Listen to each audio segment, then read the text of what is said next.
I never believed in an afterlife. I thought heaven and hell were just stories to scare people into behaving.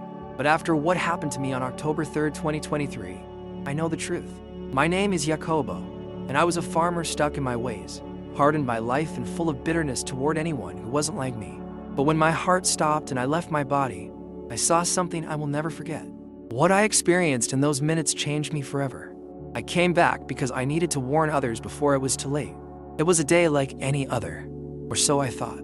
The sky was clear, the air smelled of freshly plowed earth, and I had a lot of work ahead of me. Farming was all I had ever known, and I prided myself on managing my land with strict discipline. I was not a gentleman, nor was I one to offer a helping hand unless there was something in return. The townspeople knew me as a hard man, and I wore that reputation like a badge of honor. That morning I went through my usual routine, feeding the animals, checking the irrigation, and making sure everything was in order before going in for breakfast.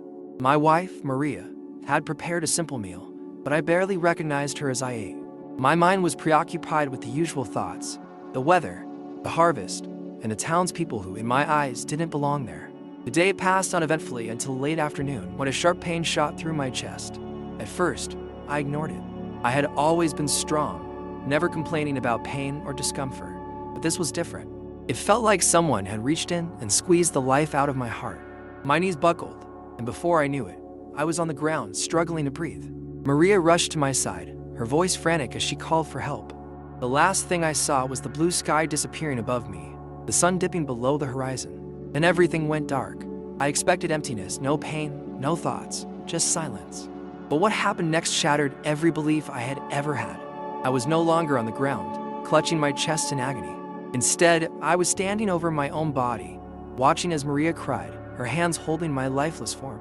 The paramedics arrived, working desperately to revive me. Their voices were urgent, their movements precise, but I no longer felt any connection to my body. It was like watching a stranger. Then I felt a force, an invisible pull, pulling me upward. I resisted, trying to reach for Maria, but my hands passed through her like mist. My voice wouldn't work. Panic seized me, but it was useless. I was moving, whether I wanted to or not. The air around me shifted, growing thicker with something I couldn't describe.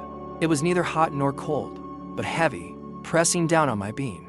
The darkness stretched out before me, vast and endless, but I was not alone. Shapes moved in the distance, whispering. The voices were strange, familiar, but distorted. They spoke in languages I didn't recognize, but somehow I understood every word.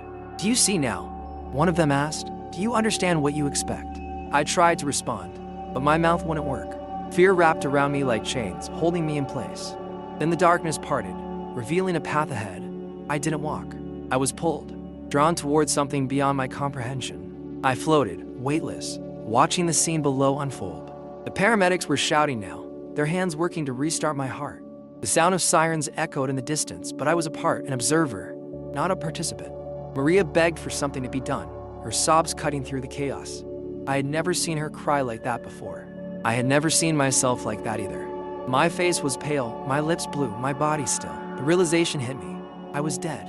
I turned, looking around, trying to make sense of where I was, but the world I knew was disappearing. The farm, the house, the people, everything was disappearing like smoke, leaving only a vast void. The voices returned, surrounding me, whispering things I couldn't understand. Some sounded familiar, others accusatory. A presence hovered behind me, watching. I didn't dare turn around. Something inside me told me I wouldn't like what I saw. "Jacobo," a voice called, deep and resonant. It shook me to my core. I still couldn't speak, couldn't move. I was weightless, but heavy with dread. Then, without warning, I was pulled under. The world blurred, the farmhouse disappeared completely, and I found myself somewhere else, somewhere I never wanted to be. The darkness was absolute, no light, no sound except for the whispers that swirled around me. I wasn't alone, but I wanted to be. Figures moved in the distance, appearing and disappearing. Some I recognized, some I didn't, but they all had one thing in common. Their faces were distorted with anguish. I tried to retreat, but there was no ground beneath my feet, no direction, just emptiness. A cold wind blew through the void, bringing with it a smell I couldn't identify, something rotten, something decaying. "You thought you knew everything," a voice sneered from the darkness. "You thought you were better than them." I turned my head, searching for the speaker, but there was nothing, just more whispers, more faces in agony. "Who are you?" I demanded, though my voice barely carried into the void. The answer came not in words, but in images. I saw my life, every action I had taken, every cruel word I had spoken. The people I had judged, the ones I had treated as less than human, were there, watching me, their eyes filled with sadness, not anger. I felt something tighten around my chest, an invisible weight pressing down. I wanted to wake up, to get out of there, but I couldn't. The voice returned, now full of malice. You have chosen this path, Jacobo. Now you will see where it leads.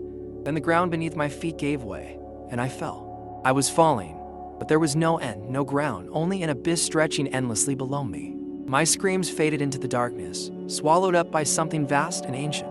Then, as suddenly as it had begun, the fall stopped. I was not standing. I was suspended, as if the void itself held me in place.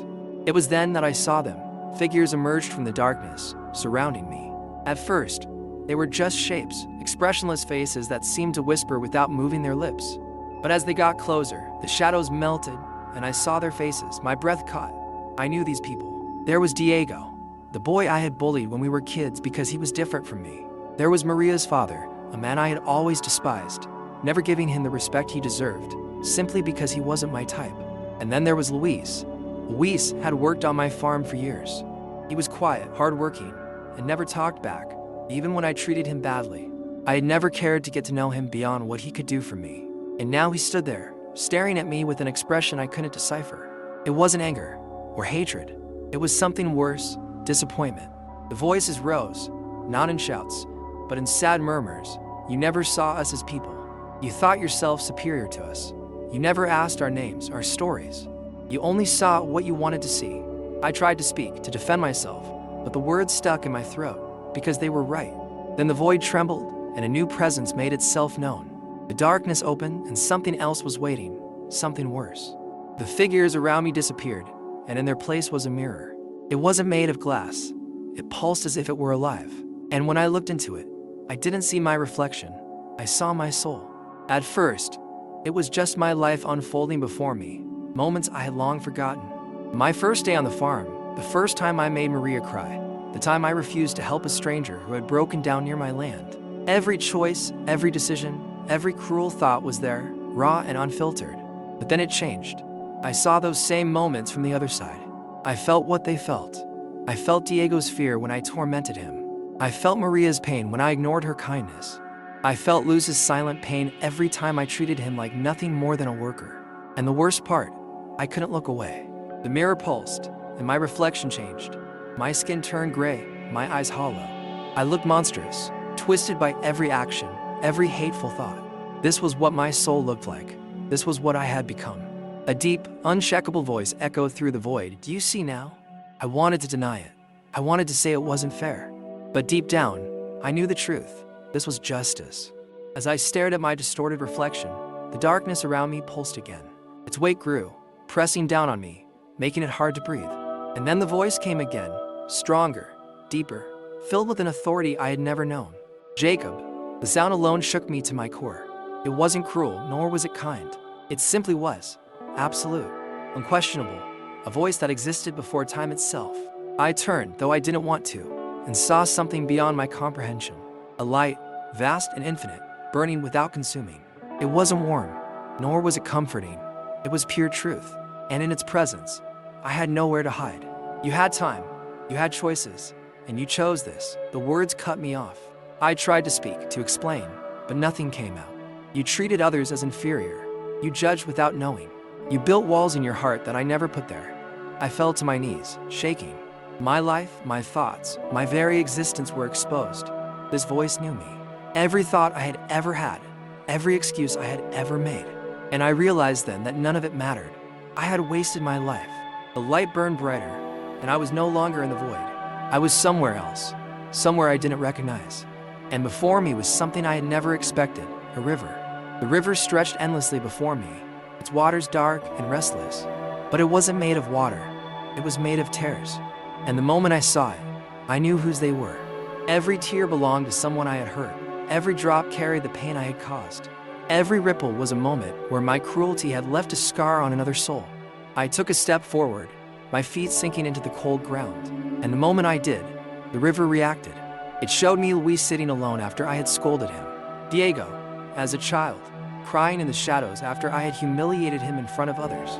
My wife, Maria, wiping away silent tears when I had dismissed her feelings. I wanted to look away, but the river wouldn't let me. I was being forced to feel the sadness, the loss, the loneliness that I had caused. And now I had to carry it. I fell to my knees by the river, my hands shaking. I wanted to undo everything, but the river didn't work that way. The past couldn't be rewritten. A single tear fell from my eye, joining the river. And in that moment, I finally understood the weight of my life. Then the voice came back. Do you see now? I nodded, my breath shaky. Yes. But what came next? I was not prepared for.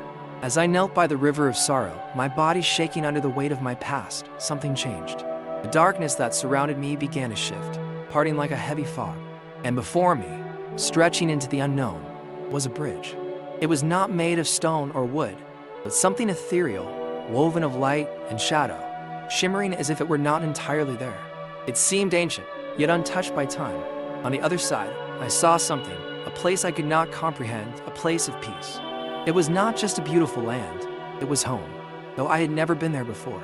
The voice spoke again, its tone heavier now. This is the choice before you, Jacobo. I looked down at the river, the pain I had caused stretching endlessly below me.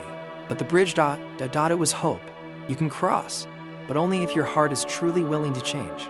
If you follow this path, there is no turning back. You must leave behind everything that has held you back, your pride, your hatred, your bitterness. If you choose to carry them, the bridge will crumble beneath your feet. I swallowed hard. I wanted to move, but my legs felt frozen. Could I do this? Could I really leave behind the man I had been? I looked down at my hands, still shaking. For the first time, I saw them not as the hands of a strong man, but as the hands of someone who had done wrong. Slowly, I stood. My legs were weak, but I took the first step. The bridge held. I took another, and another. Then the whispers came again, voices from the past pulling at me. You can't change. You don't deserve forgiveness. You are who you are, Jacobo. I hesitated. The bridge shook beneath my feet. Continue. The authoritative voice cut through the lies, steadying my feet. I gritted my teeth and took another step, forcing myself to keep going.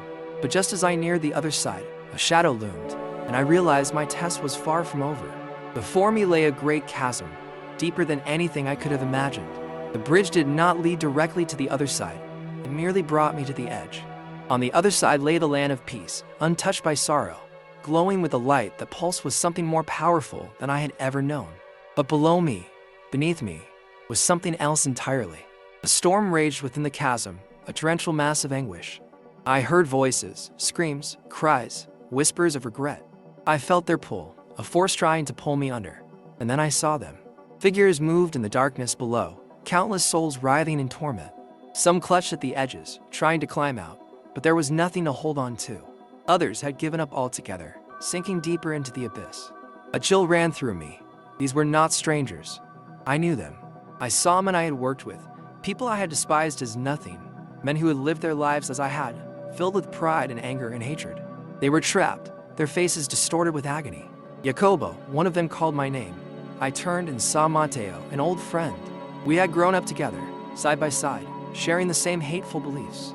He had died years ago in an accident. I had barely thought about it at the time, but now he was here. Help me, he cried, reaching out for me.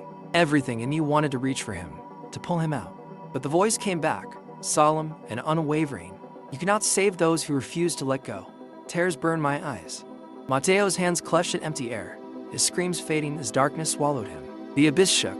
The bridge shuddered beneath my feet. Choice. I clenched my fist. There was only one choice. I turned my back on the abyss and took my first step toward the light. With each step forward, I felt something breaking inside me. The weight of my past gripped me like chains. Every cruel word, every hateful action, it was all there. But with each step, I left behind another piece. I saw Diego, the boy I had bullied. I whispered, forgive me. I saw Luis, the man I had ignored. I whispered, I was wrong. I saw Maria, my wife, and for the first time I felt her pain. Each step was an act of surrender, a breaking of the old me. I wasn't just walking towards something. I was walking away from what I had been. But then came the final test, the last burden, the heaviest of all. I saw myself, old Jacobo, standing on the edge of the bridge, looking down at me. His eyes were filled with the same pride, the same anger, the same bitterness that had ruled my life. You don't have to change, he said. It's easier to stay the same. I took a deep breath. No, I said. I refuse. With these words, old Jacobo dissolved into thin air, blown away like dust in the wind. The bridge beneath my feet became solid. The weight disappeared. And ahead of me, the light shone brighter. As I took the last step, something unexpected happened.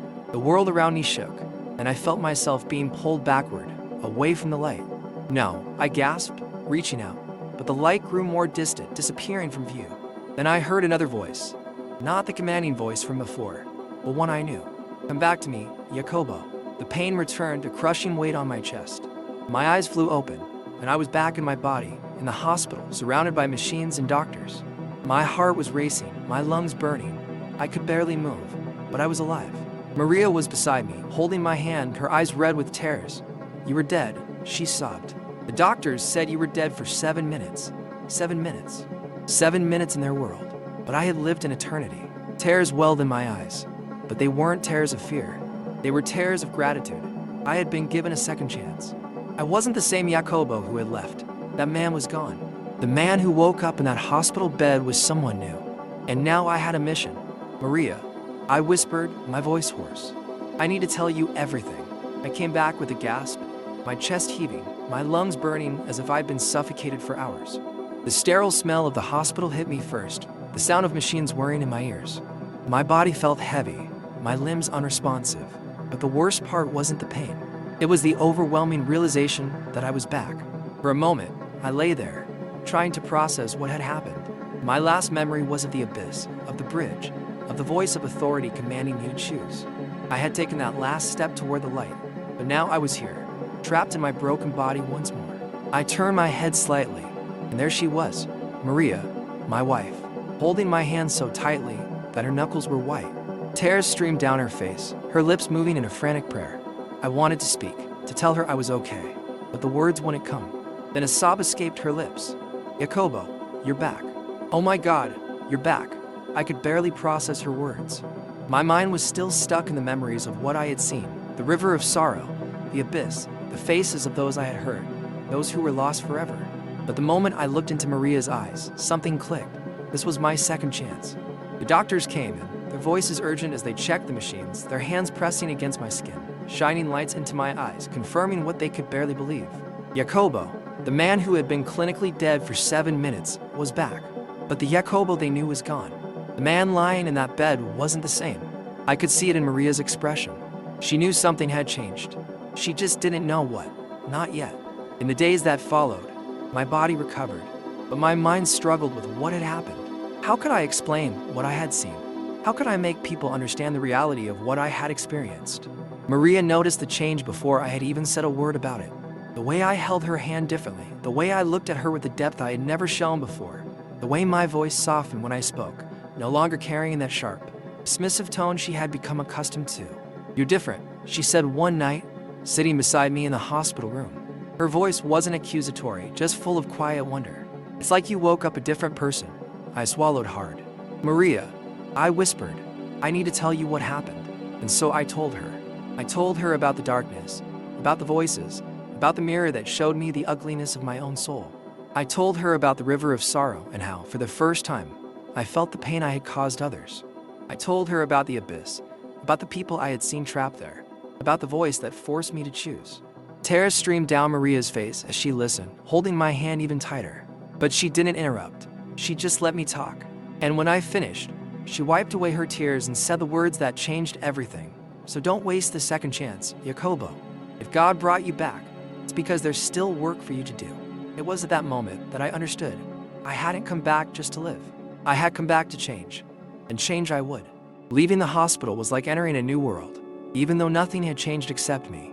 The fields still stretched across the land. The city was still full of the same people, the same faces I'd known all my life.